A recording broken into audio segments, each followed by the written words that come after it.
B'siyata d'shmaya, we're going to learn Pesachim Daf Pei Gimel. We're going to start from the next Mishnah, 10 lines from the top of the Omid. Says the Mishnah, Ha'atzomois, the bones of the Korban Pesach.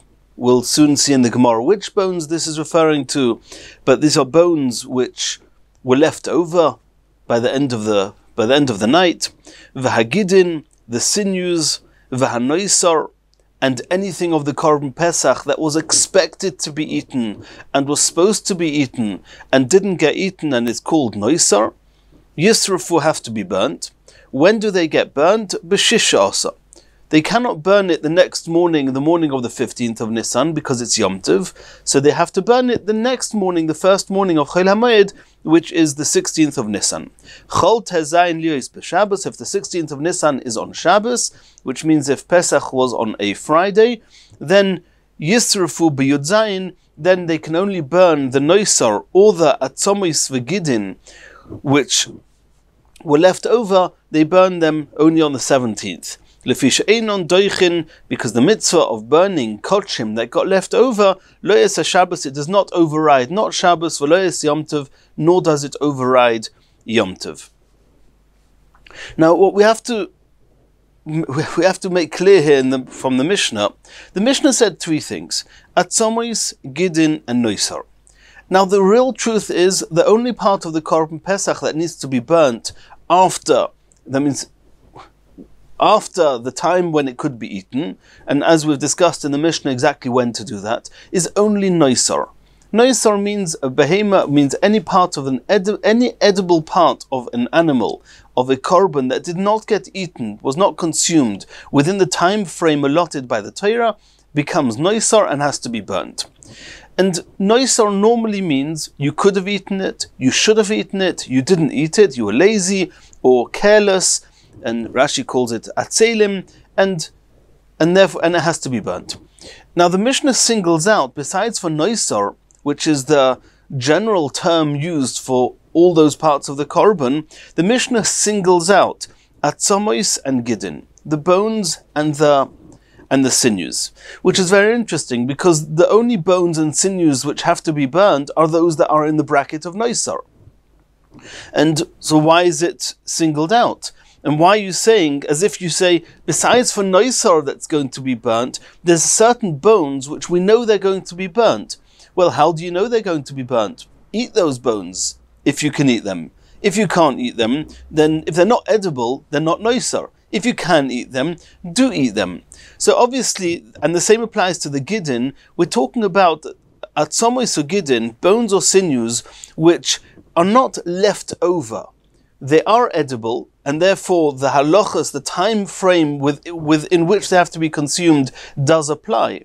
But since there's a reason that they're not going to be, they cannot be eaten, therefore it's not your typical noisar which should have been eaten and wasn't, but they are atzomis and gidin, which we know from the start that even though they are part of the animal, even though they are edible, and therefore the halachas of noisar would apply to them, but we know in advance that they're not going to be eaten, they're going to be left over, and they're going to have to be burnt. And we have to understand which atzomis and which gidin these are referring to. Says the Gemara, Omer of Meri bar Avua, Omer of Yitzchok. Atzmois kochim, and this is a very general question, not necessarily Korban Pesach. When you have bones of a korbanos of kochim, sheshimshu noisar. That means we have to understand, bones in and of themselves are not edible. What part of it is edible? The moyach ho'etzem, what we call the marrow. The edible part inside the bones, that is edible, and therefore only that could become noisar. And every other korban, they would break open the bones, they would eat the moyach, they would eat the marrow, and then the bones could be thrown out.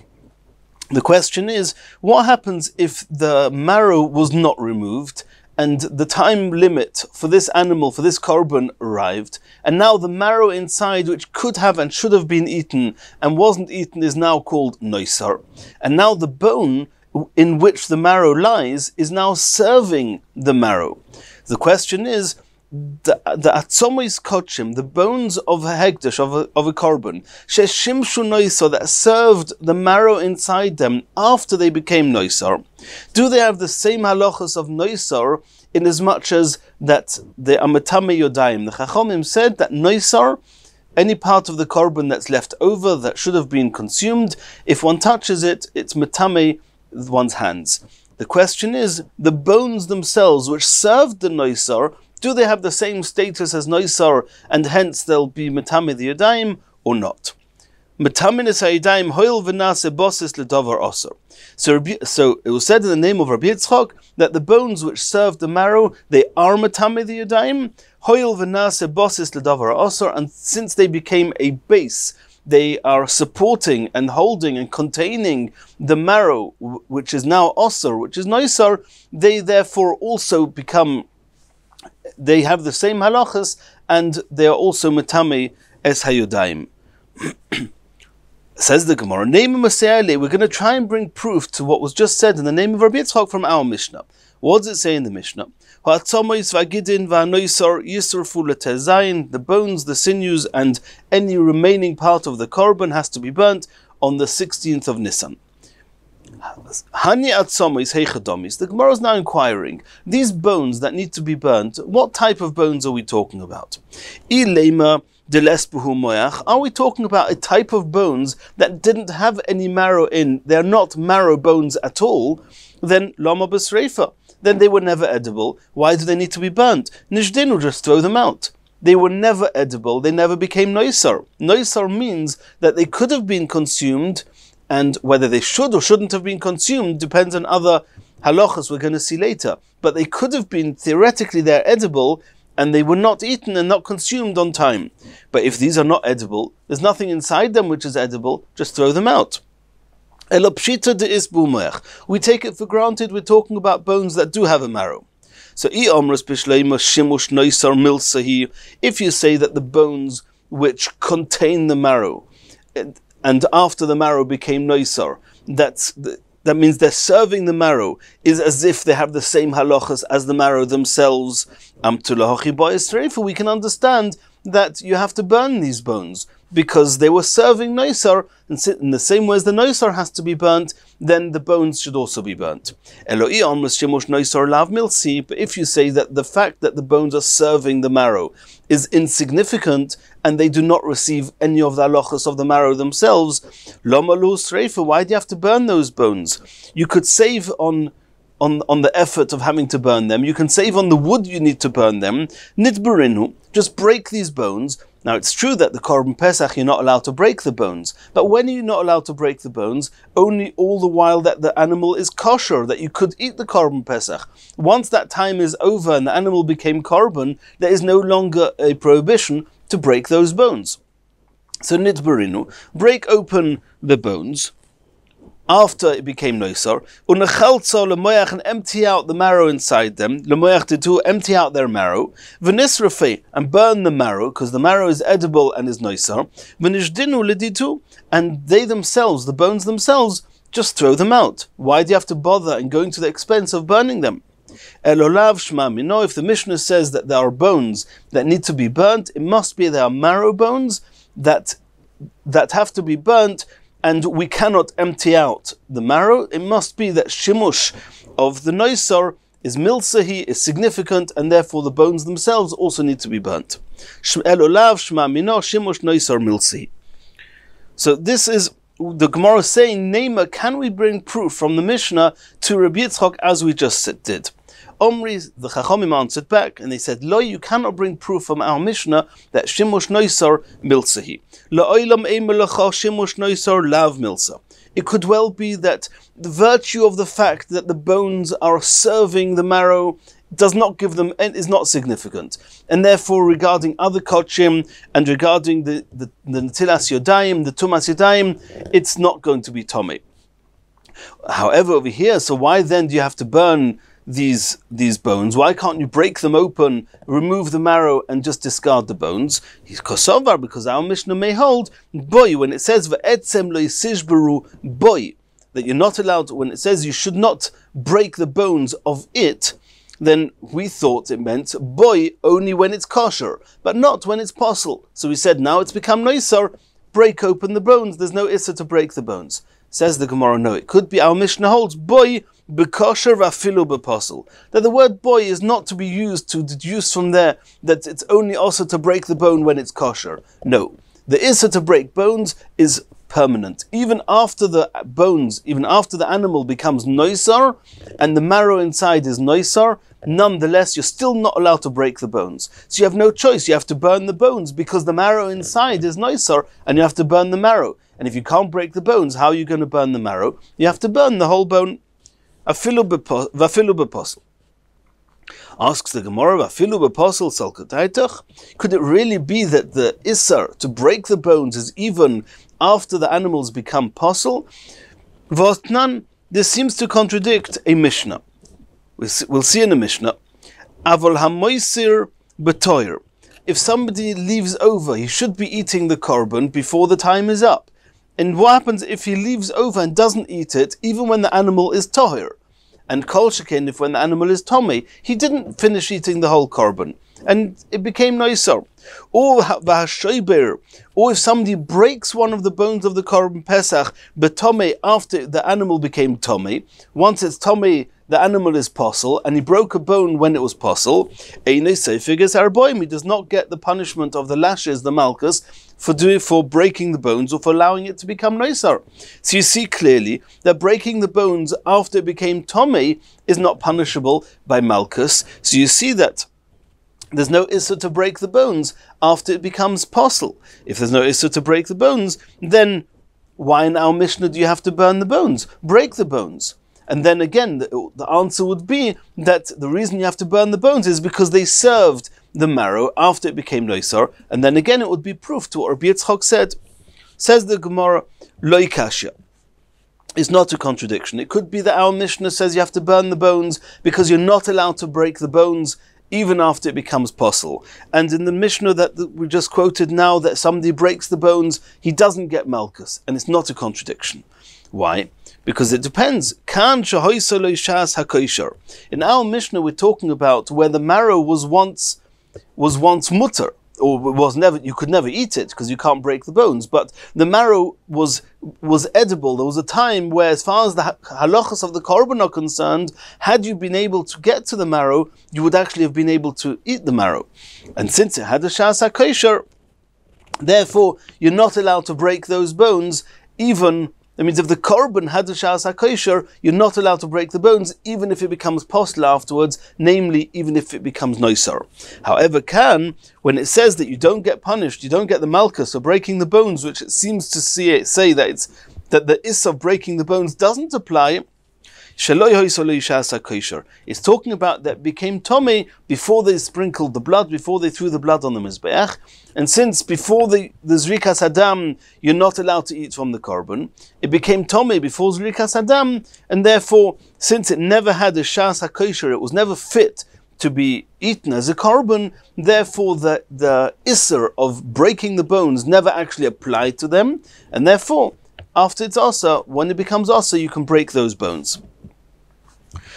Continues the Gemara, Uman Tana, and who is this Tana who actually the shonile that differentiates between shahoisale shas hakosher leloi hoisale shas hakosher, that regarding the issa of breaking the bones of the korban pesach, that it makes a difference as to whether it had a shas hakosher and then you're not allowed to break the bones even after it becomes posel, or when it didn't have a shas hakosher and then you are allowed to break the bones. Says the Gemara Rabbi Yaakov, it's going to be the opinion of Rabbi Yaakov in the following brisa. The Tanya we learnt in the brisa that the pasuk says, "Ve'etzem lo yisishburu boy," you're not allowed to break the bones of the korban pesach. And the brisa says, "Boy bekosher v'lo beposel." The issa not to break the bones is only when the animal is kosher, not when the animal is posel, which is what we suggested initially. And now the Bryce is going to bring a machlekes tanoim regarding when this is true. Rabbi Yaakov oimer hoysolu shas hakosher v'nifsel yesh by mishum shviras ha'etzem. Even though the Tanna Kama says it only applies when it's kosher, not posel, what does that mean? If it was never kosher. If hoysole shas hakosher, if there was a time when it was kosher, when the animal was kosher, which means the zrikas hadam was done bekashrus v'nifsal, and afterwards it became possible, as in our Mishnah it later became noisar, then yesh bei mishum shviras ha'etzem, the prohibition of breaking the bones still apply. Lo hoyso l'shas hakosher. However, if it never had a shas hakosher, if it was never kosher, for example, it became tommy before the zrikas adam, ein bei mishum shviras ha'etzem. That's what it says v'loi b'posel, that the isser of shviras ha'etzem doesn't apply. That was Rabbi Yaakov's opinion. Reb Shimon Omer. Reb Shimon argues and says, Echod zeh ve'echod zeh ein boi mishum shviras ha'etzem. As we tried to say initially, Reb Shimon says that once it becomes posel, it doesn't matter if it had a shas hakosher or if it didn't have a shas hakosher, there is no isser of shviras ha'etzem. And the way our Gemara is learning to refute the proof from our Mishnah for Rabbi Yitzchok is saying that the reason in our Mishnah that you have to burn the bones is not because shimish noisar, that it was serving the noisar milsahi, rather it is because the issa of shviras ha'etzem still applies, because it's conforming with the opinion of Rabbi Yaakov that once it had a shas hakosher, the issa of shviras ha'etzem remains even after it became posel. And now we're going back to the halacha of Rabbi Yitzchok. What was said in the name of Rabbi Yitzchok? That atzmais kochim sheshimshu noisar, that Rabbi Yitzchok did maintain that serving the marrow, serving the noisar is significant, and therefore the bones themselves, after they served the marrow, after the marrow became noisar, then they are metamei yodayim in the same way as noisar is metamei the yodayim. So asks the Gemara, Meisvei, Kol atzmos hakochim. The Brisa says that all the bones of kochim ein tu'unim sreifa. The bones of hekdesh, of the karbonos that are left over, they do not need to be burnt. Chutz me'atzmos haPesach, besides to the bones of the korban Pesach, they do need to be burnt. Mipnei hatakola, because of some concern that we have an issue here with those bones of korban Pesach that we don't have with other karbonis. So now the Gemara is going to discuss. Which bones is this brisa referring to? If it's talking about bones that contain no marrow at all, why do you have to burn them? Even by the korban Pesach, those bones that never held a marrow, they were never edible. No part of those bones were, those bones are not edible in any way, and therefore the noisa doesn't apply to them. Why do you have to burn them? Elopshita, we take for granted it does have a marrow. According to what Rabbi Yitzchok said, that if the bones are serving the marrow, then milsahi, then the bones themselves, they have some of the halachas of the marrow themselves. So I can understand why the bones of the korban Pesach need to be burnt, because you cannot get to the marrow, and the marrow is, or even if you could get to the marrow, but you definitely cannot get to the marrow before it became noisar, because you're not allowed to break the bones, and therefore the bones served the marrow, and therefore you have to burn the bones as well. But with other kochim, if you say that shimush noisar or shimush of the noisar milsahi, then why do you not have to burn those bones of all the other korbonis? Omer of Nachman by Yitzchok, Hocha b'mayaskinon. Rav Nachman by Yitzchok explains as follows: Kegoyin shemotz on chalutzin. We're talking about that you found the bones that have already been emptied. There's no marrow in them anymore. So atzmeis kochim. So regarding regular kochim animals, de'ein b'hem mishum shviras ha'etzem, where there's no isser, there's no prohibition to break the bones at any time, then kamid and havu noisar choltzinu, we assume that before it became noisar, they already opened up the bones and removed the marrow in order to have the mitzvah of eating the kochim, eating the korban, and not making the marrow become noisar. V'lo havu shimush noisar. In that case, they were emptied before it became noisar. The bones never served noisar, so you don't need to burn them. V'lo bo yisreifa, they don't need to be burnt. Atzmos haPesach, however, regarding the bones of the Pesach, the yesh ben mishum shviras ha'etzem, then before they became noisar, there was definitely an issa to break the bones.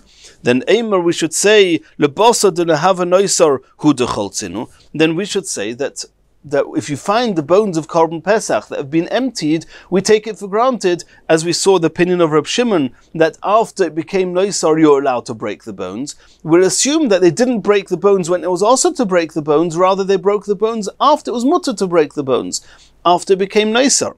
And since when it became Noisar, they were still, the marrow was still in the bones, v'havadu shimush Noisar, and therefore the bones were serving the marrow, and therefore you have to burn the bones as well.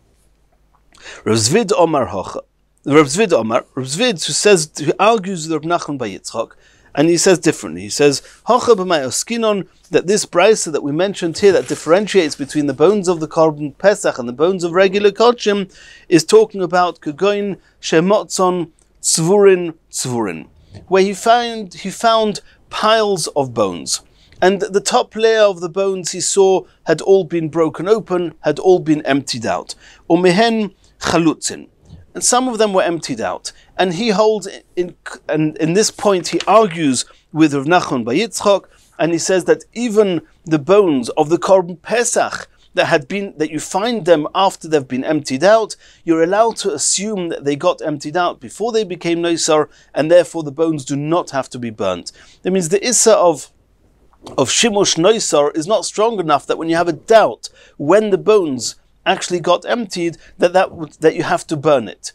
Not in contrary to what Rav Nachman by Yitzchok said.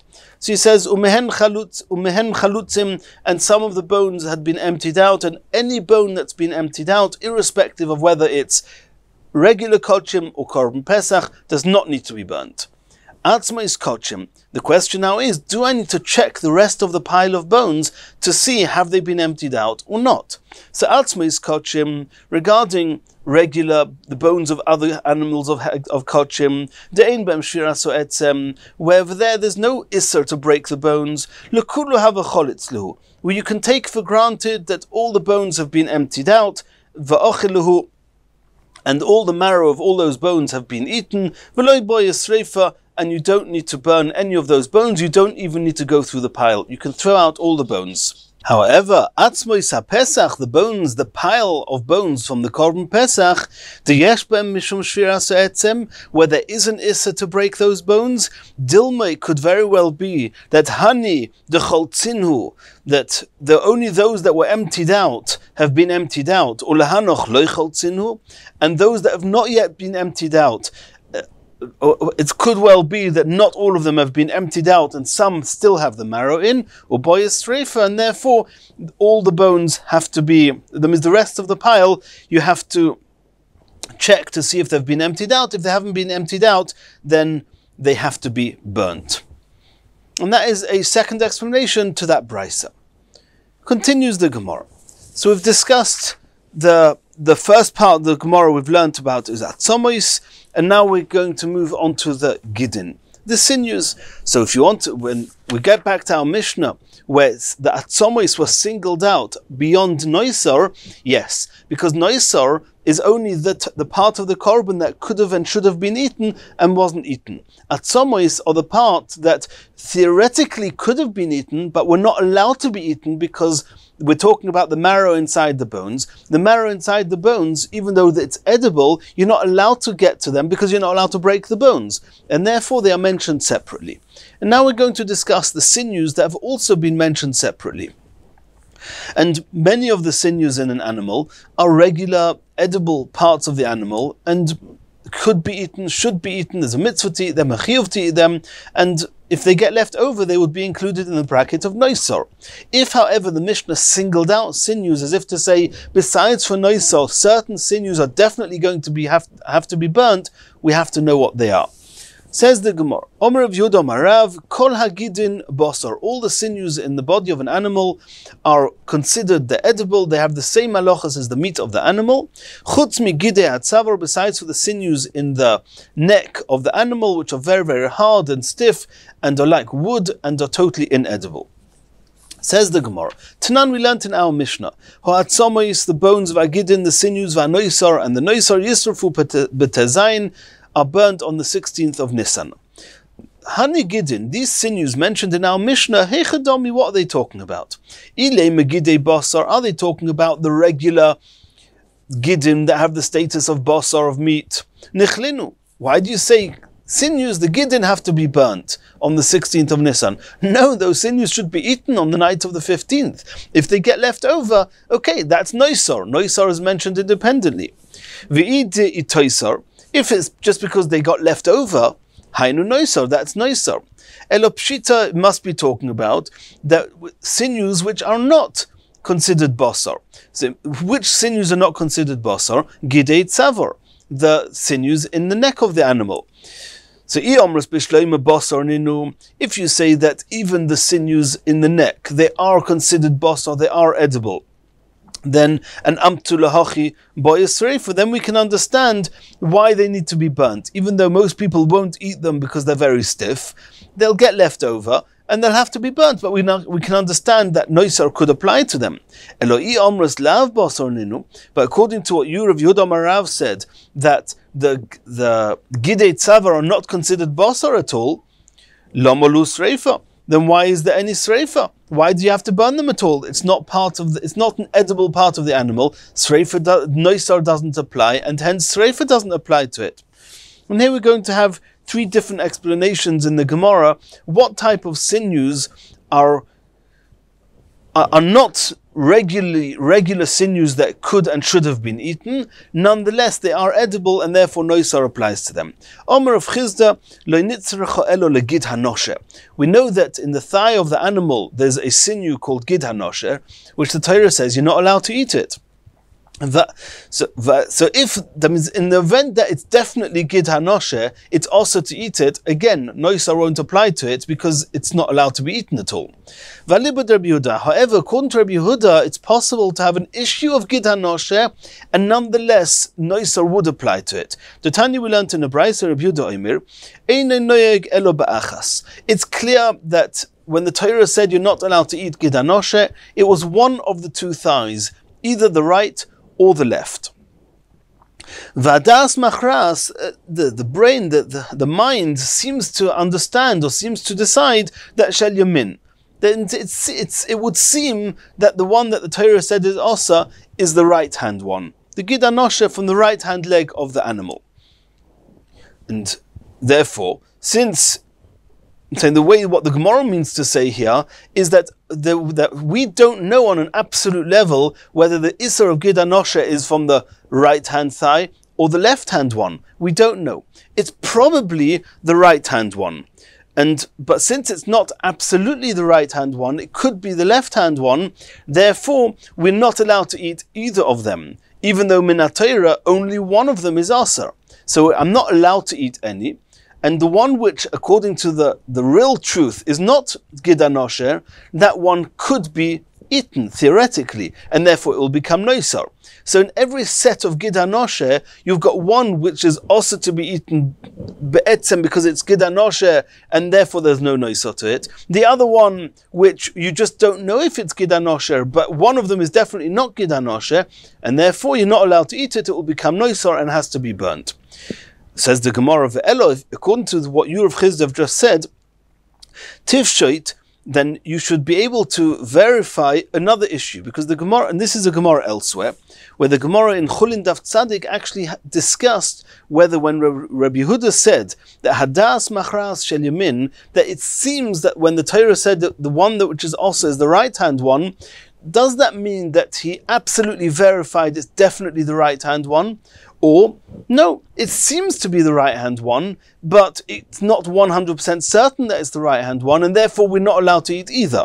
And according to the way Rav Chizda just explained our Mishnah, it must be that there's still some doubt, because if it's 100% certain that it's the right-hand one, then the right-hand one is also to eat, there's no noisar. The left-hand one is definitely mutter to eat, so eat it. Why do you have to burn it? Why do you take for granted that it has to be burnt? So that's what the Gemara is asking. That at least verified that when Rabbi Yehuda said that it's probably the right hand one, it was still a doubt. It wasn't certain that it's the right hand one. Because if it's clarified that the gid hanosher is the right hand one, then the left hand one you can eat. Udi isura, and the other one nishadya, just throw it out. There's no noisor on it. Lomale sreifa, why do you have to burn it? Omer of Ikar Bachinna, or of Ikar Bachinna said no. It could well be that Rabbi Yehuda knew exactly that is definitely the right-hand one, but Kagoin is talking about Shehukru, that after you took out the two Gidanoshes and it was clear this is the right one, this is the left one. Indeed, the right one can be thrown out, the left one can be eaten. But after that, Ulabasayfnis Arvu, they got mixed together, they got confused, and now I don't know anymore which one is the right one, which is the left one. So I'm not allowed to eat either of them. But however, only one of them is Gidanoshe, the other one is going to become Noisar. So the other one, which is Noisar, and therefore you have to burn both of them. That's the Gidin mentioned in the Mishnah. Now, according to Rav Ikar Bar Chinina, Rav Chizda's answer will still apply, and without having to be proof that Rabbi Yehuda was actually doubtful whether it's the right one, or whether it was certain that it's the right-hand one. Continues the Gemara of Ashi. Omar of Ashi's got a different explanation to the Mishnah. We're actually not talking about the Gid Hanoshe. The Gid Hanoshe is osir and is not allowed to be eaten, and there's no noisar. We're talking about the fats on the Gid Hanoshe. The Tanya we learned in the Brisa, Shamnoi mutter minatera, you're allowed to eat the fats on the Gid Hanoshe. V'Yisrael kadoshim heim. However, Klal Yisrael are very holy, and they took upon themselves not to eat even the fats on that sinew which is osa. V'noyagun ba'isar, and the custom was to not eat it. And therefore, since minatayri you're allowed to eat it, noisar would apply to them. Since the custom was not to eat it, they wouldn't eat it, and therefore it would definitely end up being burnt. Ravina gives a third answer, that he says that the Gid Hanoshe is actually two different sinews.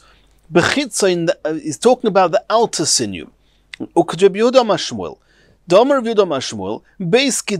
Gid Hanoshe actually has two sinews. Pnimi hasamuch le'etzem, the inner sinew, the one that's closer to the bone. Osur is osur to eat it, v'chayovin olav. If you eat it, you're chayev. Chitzain, however, the outer one, hasamuch lebasa, which is just completely absorbed, or is balua, Rashi says, inside the meat, osur. It's osur, but only midrabanon. Ve'in chayovin olav. If you eat it, you're not going to be chayev min ha'torah. It's only osur midrabanon. Since that outer sinew of the Gid Hanoshe is only osur drabanon, therefore you can't say noisar doesn't apply to it, because min ha'torah you could eat it. So noisar does apply to it, and that's the Gidin mentioned in the Mishnah are going to be burnt, and you're not allowed to eat it because there's osur to eat it midrabanon. Continues the Gemara. Chol tezayin v'chulu. We saw in the Mishnah that you're not allowed to burn the noisar of Korban Pesach on Yom Tov itself. You have to burn it not on the 15th, on the 16th. If the 16th was on Shabbos, you're not allowed to burn the kochim on Shabbos either. You have to do it on the 17th, the first day of Chol HaMoed.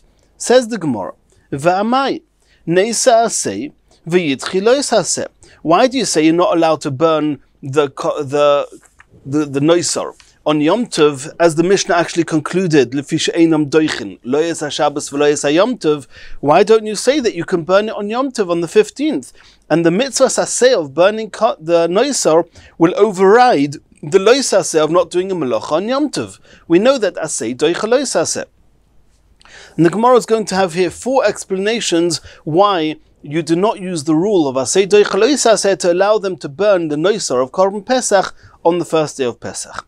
Omar Chizkiah, v'chein ton de bechizkiah, Omar Kra, the Pasuk says, Lo yisiru mimenu ad boiker, don't leave over on any of the korban till the morning. V'noisar mimenu, and if you do leave it over, it could have said, Bo'esh tisreifu, you have to burn it. It's not what it says. It says, Ad boiker bo'esh tisreifu. It again says, it repeats again the ad boiker until the morning. She'ein Talmud loimar ad boiker. It didn't have to say the second time ad boiker. Ma Talmud loimar ad boiker. What is the second time ad boiker coming to teach us? Litin loy boiker sheini lisrifaso, as if it's an explicit pasuk that says, don't leave it over till the morning of the 15th. And if you do, then the following morning on the 16th, that's when you should burn it. So it's as if you have an explicit pasuk so that you burn the noisa of the Korban Pesach on the 16th, not on the 15th. That's the first answer. Second answer, Abaya Omar Kra, because it said we learn from a pasuk. The pasuk says, Oilas Shabbos b'Shabbatoi. The oila, the korban of Shabbos, you can offer it onto the Mizbeach on Shabbos. Al oilas hatomid v'niska. So what does it mean, oilas Shabbos b'Shabbatoi? That the korban of Shabbos you can bring on Shabbos, that only the korban of Shabbos is allowed to be offered on Shabbos, v'lo oilas chayil b'Shabbos. But the leftovers, the imurim, the parts of the korban of the weekday of Erev Shabbos are not allowed to be burnt on the Mizbeach on Shabbos.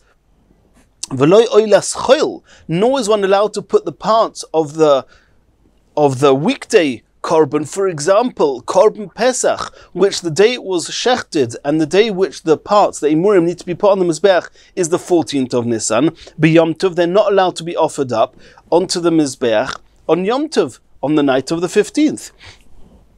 So if even the parts of the korban Pesach itself are not allowed to be put on the Mizbeach on the 15th on Yom Tov, then of course the noisar of the korban Pesach you're not allowed to burn on the 15th. And even though there is a pasuk that seems to say that there's parts of the korban Pesach that you're allowed to put onto the Mizbeach on the night of the 15th, then we already saw in Daf Nun Tes Amud Beis that is only talking about if Erev Pesach is on Shabbos and the parts of the Shabbos korban are allowed to be put onto the Mizbeach on Yom Tov. But if the Erev Yom Tov is a regular weekday, it's a chayil, you're not allowed to put anything of that behema onto the Mizbeach on Yom Tov, and Kol Sheken, you're not allowed to burn the noisar on Yom Tov. Rava gives a third answer. Omer Kro, regarding the malachas you're allowed to do on Yom Tov, it says in the pasuk, "Uvayom Rishon Mikra Kodesh v'Yom Hashvi Mikra Kodesh Yelochem Kol Malacha Lo Yeose Bohem." You're not allowed to do most malachas. Ach asher ye'ochel lechol nefesh, but if you need it for oichel nefesh, as we call it, you need it in order to eat on Yom Tov. Hu levadoy yeose lochem. Then it only you're allowed to do. These two words, hu and levado, seem superfluous. Just say the only malachas you're allowed to do are those that are preparing for food. Says the Gemara, says Rava, hu, when it says that hu, v'loy machshirov, you're only allowed to do what you have to do to prepare for food. But those malachas that you could have done in preparing the food before Yom Tov, which is only machshirim, you're not allowed to do on Yom Tov. And the word levado is telling us that there's certain malachas you're allowed to do on Yom Tov. However, levadoi, only these to the exclusion of a different malacha. What is that excluding? Excluding something that really belongs to Yom Tov, and nonetheless you're not allowed to do on Yom Tov. And that is somebody who the 9th day after the boy, the 9th day after he was born, is on Yom Tov. The milah should have been done on the 8th day. They didn't do it for good or bad reasons. Now, it's incumbent upon him to do bris milah on the 9th day. Are you allowed to be doicha Yom Tov? Are you allowed to override Yom Tov and do the bris milah if it's not the 8th day? No. That's what it says, levadoi, v'loi milah shaloi bizmano, but a milah which is not on the right day, since it should have been done the day before. And it doesn't have to be done today, and it can be done tomorrow. That's the main point. Since it can be done after Yom Tov, it does not override Yom Tov. And the same is going to apply here with noisar. Noisar, it's a mitzvah to burn it the next morning. Okay, but do you have to burn it on Yom Tov? You can, for the same token, you can burn it after Yom Tov. If milah shlei bizmanoi is not doicha Yom Tov because it can be done the next day, so too the streifas noisar, which can be done on Chol HaMoed, does not override Yom Tov. That means there is a reason to believe, there is a kal v'chomer, some place that would have told us that you're allowed to override Yom Tov to do milah shaloi bizmano. However, Levado teaches us, no. Since you can do it the next day, don't do it on Yom Tov. Exactly what this kal v'chomer is that we would have learned from the kal v'chomer that milah shaloi bizmano overrides Yom Tov is a big discussion in the Rishonim. Rashi's got one explanation, Tosfos brings another few, and it's not worth going into it here, but the Gemara just tells us there is a kal v'chomer, and to exclude that kal v'chomer, the pasuk says levadoi v'lo milah shlei bizmano. Rav Ashi Omar, and this is the fourth explanation why we don't burn the noisar on Yom Tov, because the pasuk says Ach b'chamisha os yom lechodesh hashvi ba'os bechem es tzuas haaretz tochogu es chag Hashem shivas yomim b'yom harishon shabbosoin u'b'yom hashmini shabbosoin. Yom Tov is called shabbosoin. And the Shabbosin tells us rest on Yom Tov. That means, what was the whole question? There's an asay to burn noisar. There's a lois aseh, don't do a malach on Yom Tov. Asay doicha lois aseh. Says Rashi, but there's something else with Yom Tov. Yom Tov, besides for being a lois aseh, besides for having a prohibition of doing malachas, there's a mitzvah asay to rest. So it's asay v'lois aseh. Any malacha you do transgresses also an asay of Shabbosin, also the lois aseh. So Shabbosin, the Yom Tov asehu, that Yom Tov also has an asay. Ve'ein asay doicha lois aseh ve'asay. The asay of Sreifas Kochim doesn't override Yom Tov, which is both an asay and a lois aseh. So those are 4 explanations why asay doicha lois aseh would not allow us to burn the Kochim, to burn the Korban Pesach, the noisar, on Yom Tov, and therefore you burn it on the first day Chol HaMoed, providing it's not Shabbos. And in the next Shiur, we're going to learn the next Mishnah.